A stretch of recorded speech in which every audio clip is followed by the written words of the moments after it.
Hey YouTube, welcome back to another video. Taking the day off after a very strenuous last 4 or 5 days. Just not going to play today, but I thought I would make a video about a couple of my horns that I finally got to play with other people in a couple different settings. We'll start with my Sterling 42. This is a nice Sterling Silver Plus. I think that still means 42R. There are two different kinds of Sterling 42 bells.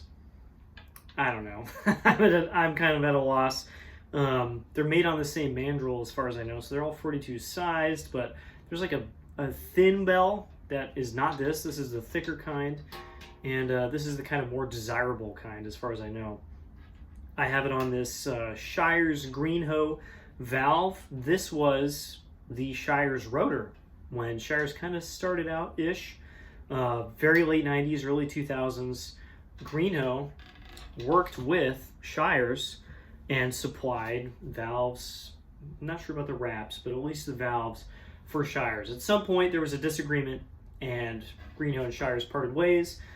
Stephen Shire's, the guy himself, designed the Shire's rotor, and the rest is history. So these, pretty rare. You know, they weren't making tons and tons of trombones at the time. There are not a lot of them out there. I've seen 2, maybe. It's got that very distinct Shire's looking wrap, not the Greenhoe wrap with like the ferrules and all the ribbed ferrules and stuff. And luckily, despite this being so old, and assuming this bell was fitted for Shire's much later, it fits right up, no stress at all. Tuning slide moves like butter. So that's a kind of a nice surprise. Also interesting, this is not reversed. I don't know if it was like an option at the time, but every Shire's I've ever seen has a reverse tuning slide, and this does not. And I actually have no idea, but I think this is just a 42 tuning slide. I don't know. I don't have a way of checking, and of course it doesn't have like a marking on it like a modern Shire's would, so I don't know. I assume it's a 42 tuning slide. It has 42 characteristics of tuning and stuff like that. One little quirk is that, I don't know, like some of these trombone F wraps, you have to pull this out so far just to get to F. This is F. You know, most tenor players are playing like here where it's tuned to C in the staff. Just to get to F is like this. And when it's pushed in all the way, it's like flat G flat. I don't know why that is. The A47BO has the same problem, not the same wrap, but the same problem where it just has to be pulled out like that far. I mean, it's kind of nice if you push it in all the way. It's more compact, but like, when do you need to do that? Anyway, I played it, and it's pretty great. I use it with my Edwards slide specifically.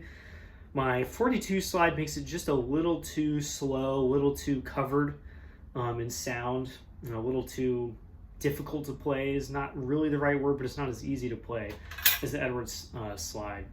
This is a pretty heavy section. Got a big old valve on here. We have some mass in the bell and stuff. And the Edwards slide is just a little bit lighter, and it just kind of lets the horn ring in an easier way.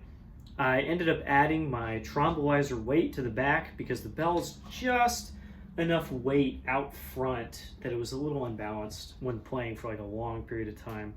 And the weight doesn't add a ton of weight, but it just balances it out. I really like this when you don't need a full counterweight's worth on the back. It plays, I think, very well, but only with a shallower mouthpiece. I have a Doug Elliott G cup, and I have a Doug Elliott G Plus cup, which is the deeper of the two. The next one up is the H, of course. And I initially tried this with the G Plus cup, and I was just kind of like, it's fine, but it doesn't, you know, it doesn't do anything special for me. I tried my Alessi 3.5. Same thing. It just, I could play it really loud. I don't know, that was neat. And then I put in the G cup, and the whole horn lights up instantly. The low range gets better. The mid range gets better. The high range gets better. There's so much more color. That actual Bach like sparkle to the sound, which I kind of didn't expect out of a Sterling bell, just pops into existence. It's honestly really strange. I haven't had a horn that was like that picky about just a little tiny bit of cup depth. And I had other people play this in quartets kind of handed around the room.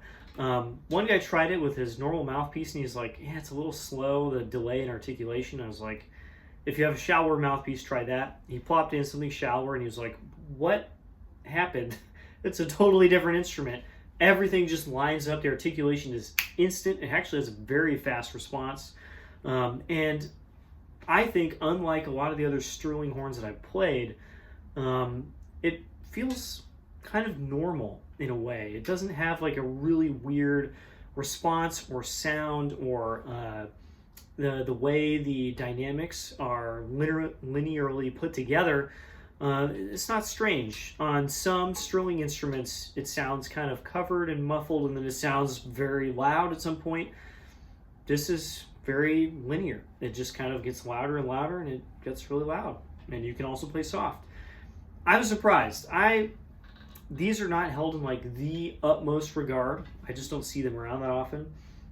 And so it was a little bit of a surprise for me to find out it's actually really good. And playing any of the tenor parts in quartets or quintets, it just slots right into the middle, and it can also sit on top and make really beautiful sounds.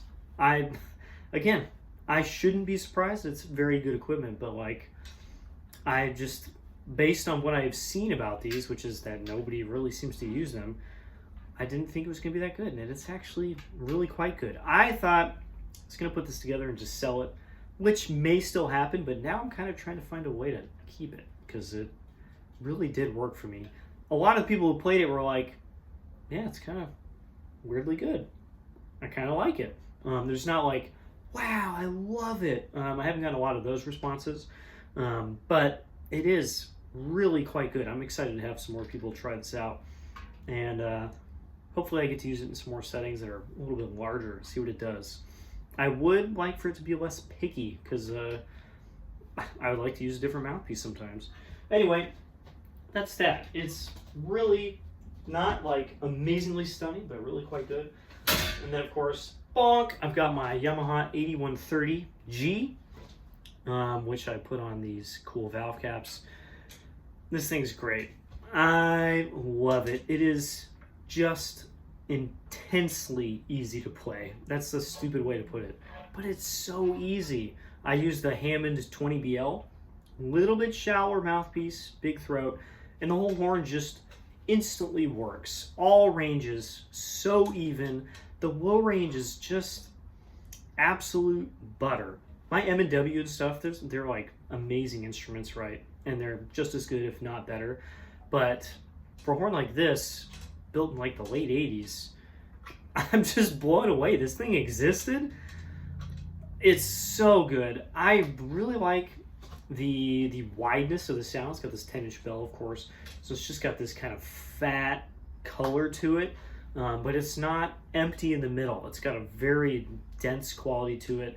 The third partial, F in the staff and below, is so good. The F just pops. And of course the fourth partial is also very good. That third partial in a lot of basses is kind of hit or miss. It can be kind of thin, it can be very picky, it can be very small slots, or way too wide of slots. This is just right. You can just sit on an F or an E flat or whatever and just play it any way you want. There's no pickiness at all. It's just so even and easy. It's a little heavier than my 613, which looked just like this, or my 630G, which was very similar but had the open wraps. This is heavier because it's got more stuff in the bell, but it's not heavy. It's not a heavy instrument. My M&W is like a pound more. It's much heavier. So this is great for using at work, for playing in big bands when you have to hold up the horn for just kind of a long time. I've used it at work, I've used it in big band, I've used it in quartet, and in every setting I was just like, yes. It's not perfect, especially with a 20BL, a little more commercial edged mouthpiece. Sometimes it can get a little hot in the low register before I want it to get hot. Maybe I want the sound to get a little larger before I get that much color. I'm going to try it with some other mouthpieces. I literally have not had time to do that. I can't do it today because I'm taking today off. But it's just great. It's pretty much exactly what I wanted. And funnily enough, it plays exactly like the other two that I've played. My friends that is gold plated with snakes on the tuning slide and not on the slide. He reminded me of that. And then another one that I failed to get that another friend got. I tried that one out after she got it, and it's also great. It's just like this. They're all so consistent and so good. If you see one of these pop up, I gotta say, if you want a horn that kind of just does everything, because I would actually use this in a lot of settings, I would buy one of these. And obviously, I did, and I'm really happy with it. Is this going to get sold someday? I don't know, probably. I sell everything. But this is going to stick around for a while. And actually now, the head-to-head is this versus the B&S. Do I keep both? Does the B&S lose out? Because it really does not do a lot of the things that this horn does. We'll find out. I'm going to play them side by side a bunch coming up. And for now, extremely happy with this. Also, the valves are butter. They're so good. I cleaned them out, oiled them. I do that to everything. That does not mean that they are all butter. My second 613 valves are a little less trustworthy. My 630G with the open wraps, they were pretty good, but every once in a while, like the second valve would just stick. My 613H, again, valves would be fine, and then the second valve would stick. These are just flawless. I think it just hasn't been played enough to get like really dirty or messed up, but wow, so good. And every aspect of this horn is just so well put together. In fact, the slide, which came to me not perfect, around like second, third, it was just a little slow. I've cleaned and re-lubed it several times, and now it just works. I was going to go take it to get repaired and have this like tube straightened and stuff, and it's fine now. We'll see if it stays that way. But I also have the awesome case, which of course does not fit a G flat slide. I talked with my friend who also has one, and he's pretty sure the reason that these only came with G tuning, because that's what they came with for all time, they never came with G flat slides. It's literally just because the cases they came with wouldn't fit a G flat slide. I have another way to put it in the case that it fits, but I have to take it out every time. That's like really the only big downside that I found. And also, a lot of my friends don't really like it. I was surprised. I've had several people play it and they're like, well, it's very wide sounding and playing. I'm not really sure if I like the feedback, and I'm just like, your loss. I love it. And several other people have played it and they really liked it too.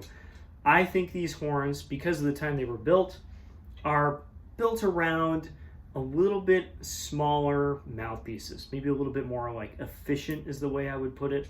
The people with really big stuff, 1G size, depth cups especially, it starts to get a little woofy, a little bit slower, and that's not going to be as fun to play.